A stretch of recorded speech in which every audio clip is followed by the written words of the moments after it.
네, 계속 전해드리고 있습니다. 이스라엘이 이란의 보복 공습에 맞서서 이란 본토에 대한 재보복을 감행했습니다. 네, 조금 전에는 전화 연결 통해서 양욱 연구위원과 이야기를 나눠봤는데요. 이번에는 스튜디오로 두 분의 전문가 모셨습니다.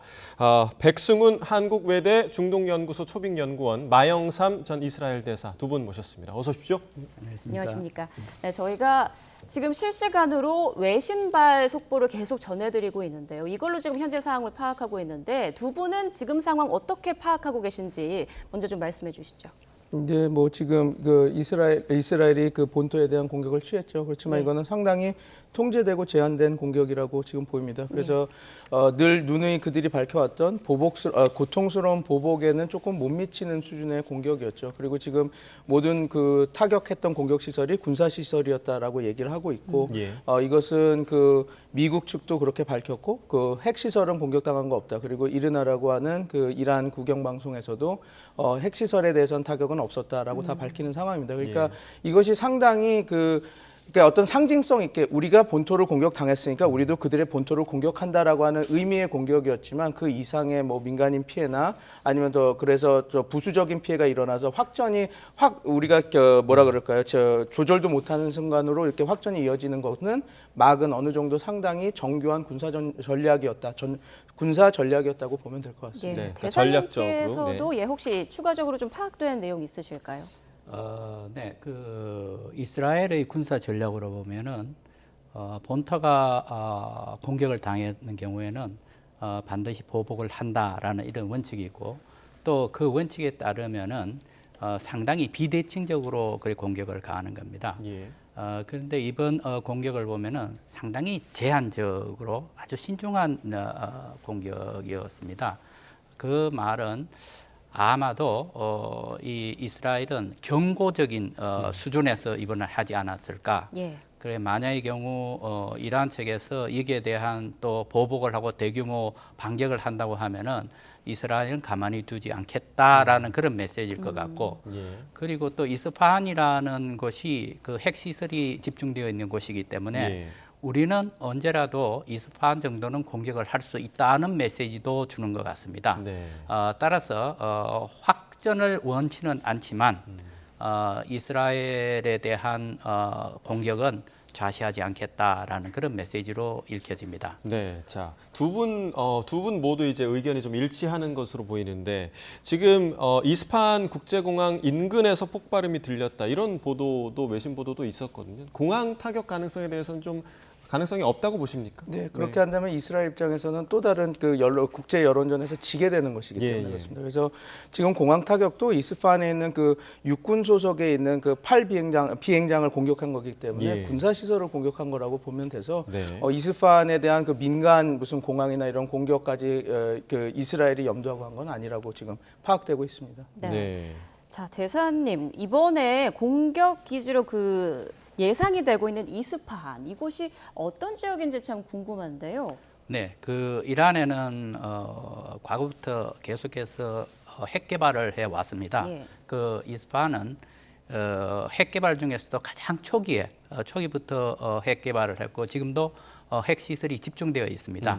따라서 이곳은 전략적으로 매우 중요한 지역이고 그리고 그것은 뭐 국제적으로 다 알려져 있기 때문에 이스라엘로서는 당연히 공격의 목표 지점으로 그렇게 여기고 있는 겁니다. 네, 여기가 이제 인구가 뭐 세 번째로 많은 도시다 이런 얘기가 있다 보니까 뭐 민간인 피해는 또 있지 않을까 이런 생각도 좀 들거든요. 어떻게 생각하세요? 지금 하마스 전쟁을 통해서 이스라엘 측에서 가장 지금 비난받고 있는 부분이 바로 그 부분입니다. 민간인들이 너무 많이 희생되었다. 지금 뭐 한 7만 6천 명 정도가 이제 지금 부상당하고 3만 3천 명이 사망을 한 겁니다. 그런데 지금 현재 이란에 대한 공격을 하면서 이란하고 이스라엘은 2,000km가 떨어져 있습니다.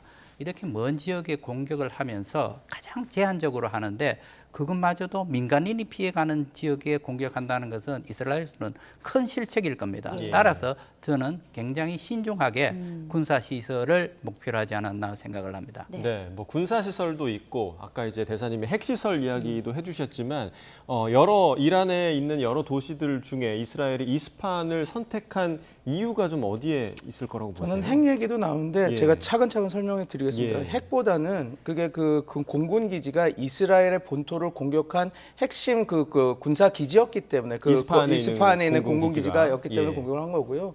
핵 시설은 뭐 나탄즈, 포르드, 바쉐르 다 여러 군데 다 있습니다. 아라크 다 있는데 다른 지역에도 다른 있나요? 지역도 다 예. 있습니다. 근데 그 이스파한은 소위 말해서 옐로우 케이크, 소위 말해서 우라늄 농축 우라늄의 처음 원료를 만드는 재처리하는 그 가공하는 그 공간입니다. 예.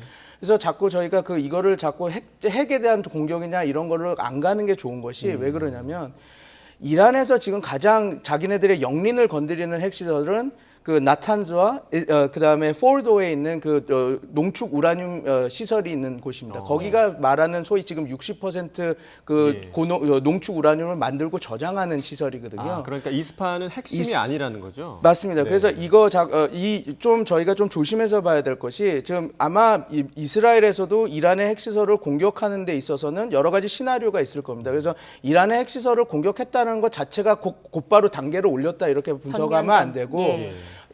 이란의 핵시설 중에서도 어떤 시설을 타격했느냐에 따라서 그것도 달라지기 때문에 우리가 조심을 해야 되는데 이스파한에 있는 핵시설은 우라늄 연료 처리 시설입니다. 그러니까 예. 소위 말해서 방사능 방사능 그것도 좀 낮은 그냥 소위 말하는 옐로케이크 원료를 만드는 시설이기 때문에 예. 물론 거기에 핵 과학자들 그런 그 연구 시설도 있긴 하지만 예. 핵심 시설은 나탄즈와 포르도니까 거기를 공격을 직접 하지 않는다면 우리가 조금 그런 것들은 좀 조심히 분석할 필요가 있습니다. 네, 연구원님. 그 앞서 최근에 이스라엘과 이란이 한 번씩 공격을 주고 받았잖아요. 그 이후로 또 이스라엘이 보복을 할 것이냐에 대한 예상이 굉장히 많았었거든요. 혹시 이 정도의 보복을 할 거라고 예상을 하셨어요? 뭐 저강도 전면전까지는 못 가겠지만 이 정도 수준의 저강도 민간인 피해를 제일 줄이는 수준에서 그리고 그 타격 시설은 군사 시설 예를 예. 들어서 이스라엘 본토 공격을 직접 감행했던 그런 군사 시설에 대한 공격이라면 예.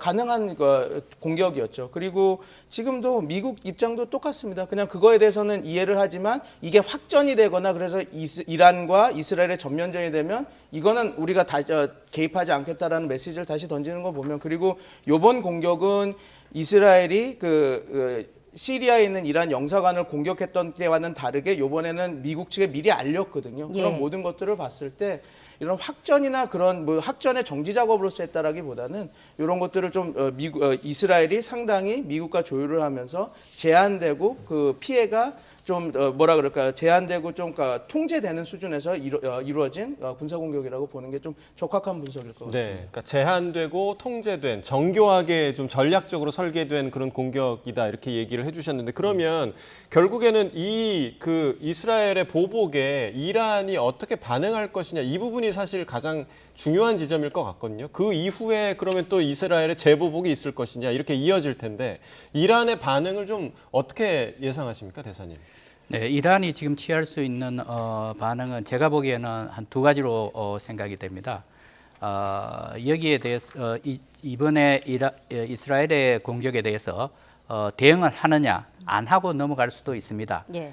그것은 조금 있다가 이제 이란 측에서 피해 규모에 대해서 이제 발표가 나올 겁니다. 어느 정도냐 하는 네. 건데 그 피해 규모가 별 것이 아니라고 한다면은 예. 그 말은 아마 이란은 이 상황에서 긴장을 그냥 가라앉혀야 되겠다라고 이제 판단을 할 겁니다.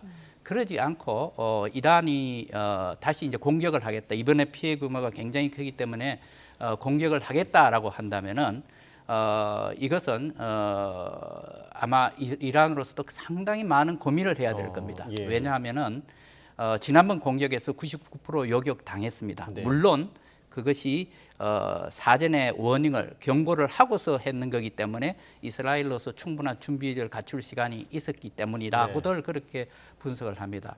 그러나 또 한편으로 볼 때 이스라엘의 그 미사일 방어 시스템은 지금 5중으로 되어 있습니다. 그 대기권 밖에서 요격하는 것부터 시작해서 아주 근거리 5km 이하에서 하는 이런 5개의 단계가 있기 때문에 아마도 이란의 그 미사일 시스템으로서 이스라엘을 제대로 공격하기는 상당히 어려운 측면이 있습니다. 따라서 저는 그런 요인, 그런 군사적인 요인을 보고 또 하나는 이제 전략적인 요인에서 볼 때 국제사회에서 지금 현재 이 문제를 어떻게 해서든지 긴장을 낮추기 위한 그런 노력을 기울이고 있다고 보면은 이러한 측으로서는 제가 보기에는 설령 다시 재공격을 한다 할지라도 상당히 제한적으로 그리고 긴장을 낮추는 방향으로 가지 않을까 그렇게 생각을 합니다. 네, 이번에는 미국의 입장도 좀 보고 싶어요.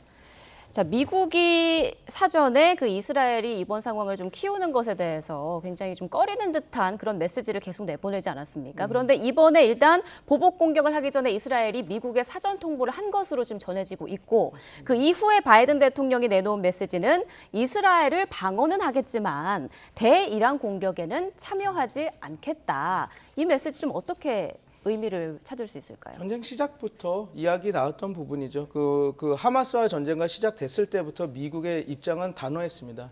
이스라엘과 하마스의 전쟁을 이스라엘 하마스에서 끝내라. 그게 이스라엘 팔레스타인 또 이스라엘 중동 이렇게 확전되는 걸 하지 말라라고 계속 누누이 강조했는데 그게 계속 이스라엘이 점점점 확장하면서 되어 온 거거든요. 그래서 지금 미국과 이스라엘 사이가 그렇게 좋은 편은 아닙니다. 근데 지금 또 이게 이란과의 전쟁과 확전될 분위기거든요. 그래서 처음부터 계속해서 확전을 막아왔고 심지어 이란이 전미후무한 그냥 그 이스라엘에 대한 본토를 폭격한 그 사건에서도 미국이 99%의 미사일 공격 미사일을 요격했으니 이건 이스라엘 너네들의 승리다. 그러니까 확전하지 마라. 이렇게까지 메시지를 한 거는 그 계속 연장선에 궤를 같이 한다고 보면 되겠죠. 미국 입장에서는 이것이 확전이 되는 것을 전혀 원치 않습니다. 그렇기 때문에 지금 질문하신 그거에 답을 해드리자면 지금 그냥 그 기본 원칙을 유지하면서 미국은 이스라엘을 지키긴 하겠지만 이 절대로 어떤 식의 확전도 원치 않는다라는 걸 또다시 한번 강하게 보여준 것이죠. 그러면 그 이번 이스라엘이 이란을 공격한 부분을 미국이 이란에 사전 통보를 했을까요? 어떻게 보십니까? 그렇지는 않을 겁니다. 그러니까 뭐 절대로 그 미국은 확전을 원치는 않지만 그것을 그 정보를 이스라엘의 군사작전 정보를 그 이란한테 흘린다든지 그런 거는 없었을 거고요. 오히려 그거보다는 이스라엘과 미국이 조율하는 과정에서 군사작전의 규모와 이런 건 이 정도로 하자라고 얘기를 했을 수 있을 거기서 오히려 통제를 했을 그 지점이 있지. 이스라엘과 미국 간에만. 맞습니다. 이스라엘이 들었던 정보를 이란한테 넘기면서 했을 그런 가능성은 낮습니다. 음모론 정도고요. 그거는 가능성이 낮습니다. 앞서 이란이 이스라엘을 공격할 때도 미국이 어느 정도는 개입을 했을 것이다. 수위 조절에 좀 나섰을 것이다라는 전문가들의 의견이 많았거든요. 어떻게 보세요? 이스라엘하고 미국하고는 매우 강력한 이제 우방이 되겠습니다. 그런데 이스라엘이 자기들의 이 작전 규모, 그 시기 이런 거에 대해서 그렇게 미국 측에 대해서 그렇게 모든 것을 다 정보를 제공하지는 않을 것으로 봅니다. 미국하고 이스라엘 간에는 상호 방위조약에 따른 그 동맹이 없습니다. 그렇기 때문에 이스라엘은 어떤 경우에도 자기의 자주적인 작전권 이걸 훼손시키면 안 된다라고 생각을 합니다. 따라서 상당 부분 미리 사전에 통보를 했을지언정 특히나 이란에 대한 공격이기 때문에 상세한 부분까지는 안 했을 것으로 보고 아마 미국 쪽으로서는 그런 얘기를 들었을 때 일단 수위 조절에 대해서는 미국의 입장을 충분히 얘기했을 걸로 예상을 합니다. 그렇다면 이란이 공격할 때 앞으로 또다시 보복을 한다면 그 전에 미국과 어느 정도의 교류가 있다고는 생각하지 않으세요? 지난번에 상당히 많은 네. 조율이 있었다는 것이지요. 네. 미국하고 직접 또는 미국 스위스를 통해서. 그런데 제가 보기에는 이제는 이란의 그런 고민이 생길 겁니다. 미국과 얼만큼 조율을 해야 되느냐. 그래서 제가 생각하기에는 조율을 할 겁니다. 그러나 지난번만큼 그렇게 뚜렷하게 할 것이냐 하는 것에 대해서는 이란이 좀 고심을 하고 있을 걸로 봅니다. 네. 자, 지금 저희가 이제 조금 전에도 미국 저희 YTN 특파원 연결해서 미국 현지 소식도 좀 들어봤는데 미국 정부의 공식 반응은 지금 아직 나오지 않고 있는 그런 상황이거든요. 지금 뭐 미국 현지가 물론 뭐 새벽 시간입니다만 언제쯤 공식적인 반응이 좀 나올까요? 죄송합니다. 예. 네. 공식적인 아마 아침에 곧바로 나올 겁니다. 예, 앞으로 예. 나와서 이제 이야기를 하겠죠. 그래서 이런 얘기를 할 겁니다. 단호하게 우리는 이스라엘의 그 안보를 지킬 거다. 이스라엘 측에 쓸 거다라는 얘기를 하면서 또 그렇지만 확전은 원치 않는다라는 메시지를 또 강력하게 나오지 않을까. 그래서 그 정도 수준에서 메시지 관리를 하지 않을까 그렇게 판단하고 있습니다. 그러니까 계속 네. 같은 흐름을 이어갈 맞습니다. 거다라는 예상이시네요. 네네. 확전은 안 된다. 예. 그렇지만 이스라엘 측에서 우리가 이스라엘의 안보를 지키겠다. 이런 그 정도. 네. 예. 조금 전 이제 이란 국영방송발 속보를 좀 보니까 이스파한과 타브리즈 두 곳에서 폭발음이 들렸다 이런 내용이 나오고 있습니다. 자, 이 지역은 또 어떤 곳인가 하고 제가 잠깐 찾아봤더니 이란에서 5번째로 큰 도시라고 하고요. 아제르바이잔주의 도시라고 하는데 혹시 이곳은 어떤 지역인지 알 수 있을까요?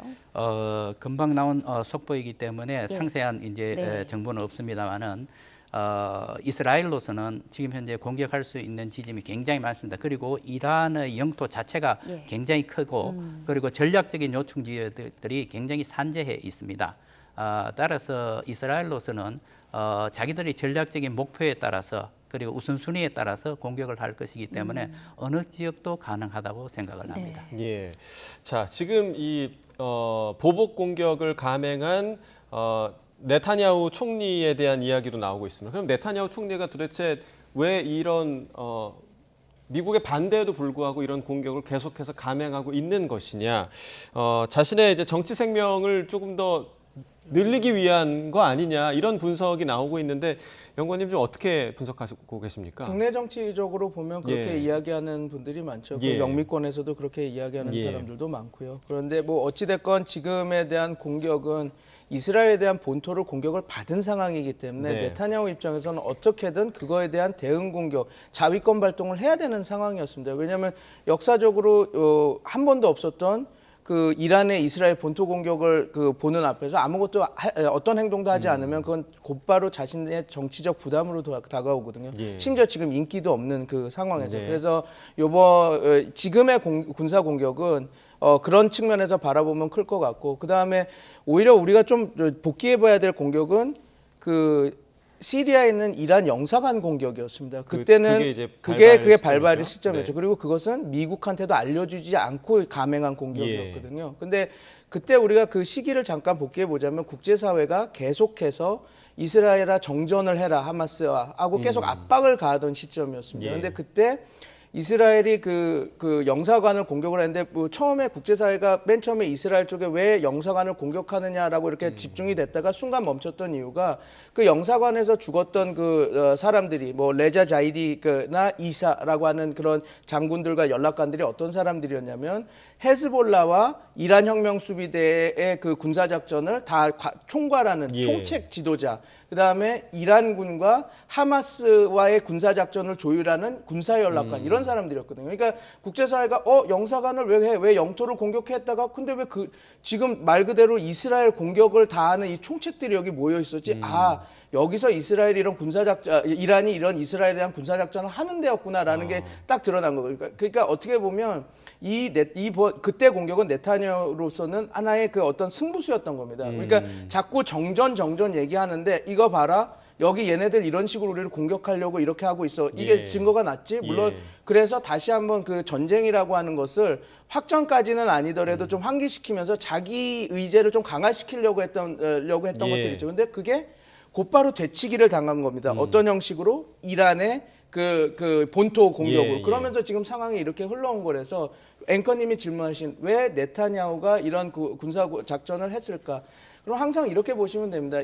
이란이나 이스라엘이나 합리적 선택을 하는 행위자들입니다. 그 말은 뭐냐면 자기네들의 이익이 극대화되는 시점, 자기네들의 전략이나 이런 것들이 가장 효율성 있게 이반될 수 있는 그 시점에 공격을 하는데, 이 공격도 네타냐후도 어떻게 보면 본인의 본인의 목표 하마스의 괴멸과 그 소위 나름 괴멸이라고 하는 목적을 위해서 어떻게 하면 우리가 이스라엘 군사 작전하기 좋은 상황으로 만들까 하는 그런 과정에서 나온 거고, 거기서 조금 더 하자면 지금 그 네타냐후 입장에서는 정전이 이렇게 돼가지고 이런 식으로 하마스도 괴멸시키지 못하고 어떠한 성과도 없이 다시 전시내각에서 평시내각으로 가면 탄핵 벽풍이 불 겁니다. 왜냐하면 본인이 그 방탄 입법이나 이런 거를 통해서 사회를 분열시키고 그래서 안보 공백이 일어나서 이렇게 하마스 전쟁이 일어났는데, 그래서 전쟁을 해서 우리가 밀어줬는데 결국 하마스도 축출 못해 정전협정회와 아무것도 못하고 돌아왔어? 그러면 그 소위 말해서 네타냐후 행정부는 이제 소위 말해서 이제 사망 선고를 받는 거랑 다름없거든요. 그래서 물론 그것만 보고 내부 정치만 보고 네타냐후의 그 군사 작전을 판단하면 안 되겠지만 말씀드린 대로 지금 두 가지 요인을 같이 봐야지 왜 네타냐후와 이스라엘이 이런 식으로 계속 공격을 하고 있는지를 좀 이해하실 수 있을 거라고 봅니다. 그러니까 그 시리아 영사관을 공격했던 게, 그러니까 영사관 자체가 타겟이 아니라 그 분명한 군사적 목적이 있었다는 거죠. 그렇죠. 거기에 분명히 그런 요인들이 다 있다라는 걸 보고 아마 네타냐후는 판단을 내렸을 겁니다. 정보부에 듣고 저기 모든 요인이 모여 있다. 어떻게 하시겠습니까? 고민을 하다가 치자. 그래야지 군사적으로도 그 모든 총책들을 한꺼번에 일망타진할 수 있는 군사적 목격도 되고, 국제사회에서도 봐라, 이스라엘에 대한 공격이 이렇게 실체가 있다는 걸 보여주려고 했죠. 그런데 반대로 돌아올 것은 영사관을 어떻게 공격할 수 있느냐라지만 그건 하나의 승부수로 한 겁니다. 그런데 이제 이란이 곧바로 그거를 받고 공격을 하면서 이제 좀 그림이 복잡해진 부분이 있는데, 그런 관계에서 벌어진 거라서 모든 이런 이스라엘의 군사적 행동은 상당히 자기네들이 조율적이고 플랜 A, B, C를 둔 상태에서 이루어진 공격이다, 이렇게 보시면 될 것 같습니다. 또 한 가지 요인은 지금 현재 이스라엘 내부 정치에서 연정으로 되어 있습니다. 이스라엘은 의회 120석에서 리쿠드 당, 그러니까 네타냐후 총리가 이끄는 리쿠드 당이 32석입니다. 그러니까 나머지 29석을 채워야지만 61석이 되는 겁니다. 그 나머지 5개의 정당이 매우 극우 정당입니다. 이 극우 정당에서는 지금 현재 이 상황에서 계속해서 강력한 보복을 주장을 하고 있습니다. 그것을 흘려듣는 경우에는 정권 자체가 그냥 그날로 무너질 수가 있습니다. 그래서 네타냐후로서도 이 요인도 생각하지 않을 수가 없었던 것이고, 또 한 가지는 지난번 그 4월 1일 공격을 했을 때 그 시리아에 있는 이란 영사관이죠. 이 작전에 대해서 이미 3월 22일 날 그 이스라엘 내각에서 승인이 났다고 하는 것이거든요. 그렇다면은 이스라엘로서는 만약에 이걸 공격했을 때 이란의 반응이 어떨까 하는 것에 대해서 과소평가를 했다는 그런 분석들이 있습니다. 왜냐하면은 그것은 외교 공간이기 때문에 이란의 영토로 간주할 수가 있는 것입니다.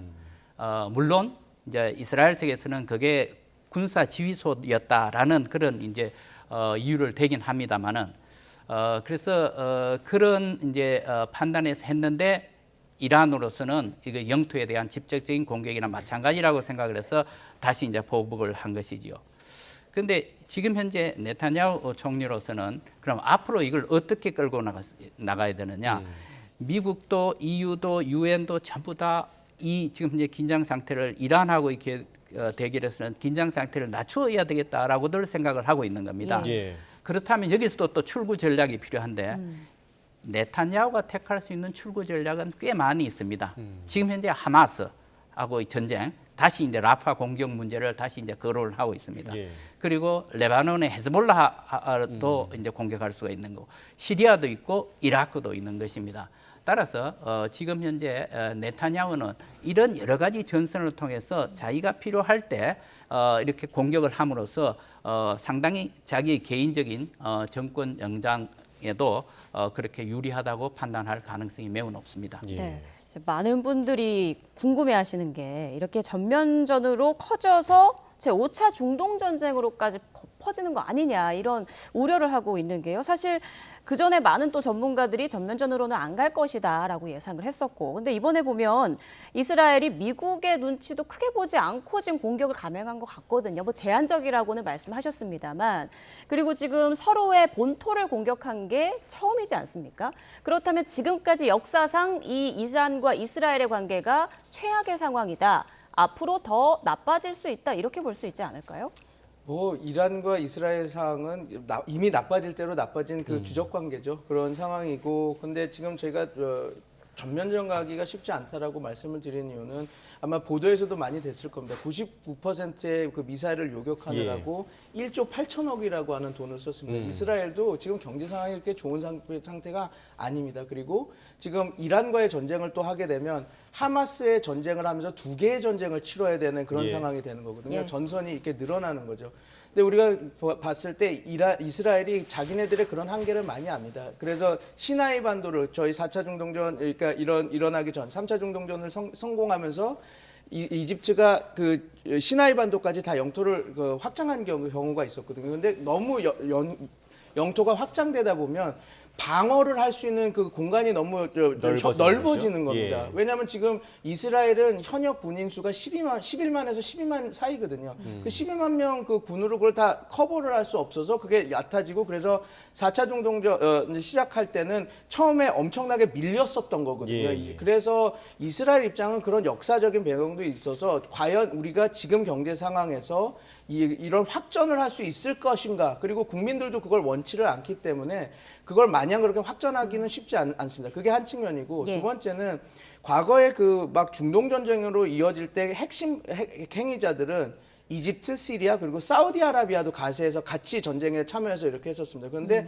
지금 다 뉴스에도 나오지만 이집트와 사우디아라비아나 이런 국가들은 전혀 이 전쟁을 확전되는 것을 원치 않고 있어요. 예. 그러면 결국은 확전된다고 하면 소위 말하는 우리가 얘기하는 저항의 축, 이란, 헤즈볼라, 예멘 후티 이런 정도가 돼가지고 공격을 하는 것인데, 지금 뭐 마대사님께서도 말씀하셨듯이 한계가 있거든요. 이들이 예. 이스라엘에 대한 공격을 할 수 있는. 그래서 지금 이 복합적인 상황을 보면 이게 확전이 될 수 있는 요인들이 그렇게 별로 없다. 이스라엘 측에서도 그렇게 확전을 해서 그 이란과 전면전이 돼서 전쟁을 하게 되면, 그리고 이란과 전면전을 하게 되면 전쟁 상황이 바뀝니다. 지금은 이스라엘 군 피해자가 없잖아요. 그런데 이제 이란과의 전쟁을 하면 이란은 그렇게 무시할 만한 병력은 아닙니다. 그러면 이스라엘 군이 100명, 200명, 300명, 400명, 500명 희생자가 나올 때 그 네타냐후가 받을 그 압박은 어마무시한 것일 거거든요. 그래서 그런 측면에서, 그런 복합적인 측면에서 확전을 우리가 얘기하기에는 좀 쉽지 않다. 물론 제가 함부로 예측은 할 수는 없지만 그런 유인은 좀 적다, 이렇게 보시면 될 것 같습니다. 자, 확전의 유인은 적다라고 이야기를 해주셨고, 결국에는 이란이든 이스라엘이든 누구든 멈춰야 이 보복이 끝나는 거 아닙니까? 누가 먼저 멈출까요? 어떻게 좀 예상하세요?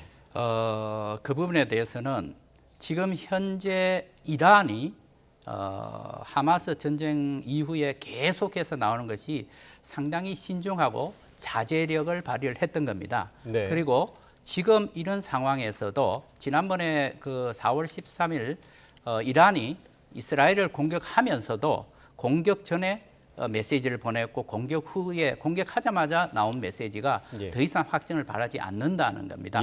그러니까 이란으로서는 어떻게 해서든지 기회가 있을 때마다 이 긴장이 낮아지기를 지금 바라고 있는 것입니다. 다만 이제 이스라엘 측이 이제 문제인 겁니다. 이스라엘 측에서 이제 여기에 긴장을 더 고조시키지 않겠다, 그리고 이 정도 선에서 그만두겠다라고 하면은 쉽게 이스라엘과 이란 간의 이 분쟁은 쉽게 해소될 것으로 보입니다. 그러나 그 이후에 있는 문제가 뭐냐 하면은 이 모든 것이 하마스 전쟁으로부터 시작된 것입니다. 10월 7일 하마스가 이스라엘을 공격하면서부터 생긴 것이고, 지금 이스라엘의 가장 큰 목적은 하마스를 완전 제거를 해서 라파를 다시 공격해 하겠다는 것입니다. 그래서 그 부분이 있기 때문에 제가 보기에는 일정한 시점, 웬만한 시점에서 이 이란과 이스라엘의 그 대결 관계는 일단 사그라들 것으로 봅니다. 다시 가자에서의 전선, 예. 헤즈볼라와의 전선 이것이 더 확대될 것으로 예상이 됩니다. 네, 일단 미국의 공식적인 입장 그리고 이란이 또다시 보복 공격에 나설지 상황을 좀 계속 주시해야겠습니다. 지금까지 백승훈 한국외대 중동연구소 초백연구원 그리고 우리 이스라엘 전 대사님과 함께했습니다. 두 분 고맙습니다. 감사합니다. 감사합니다.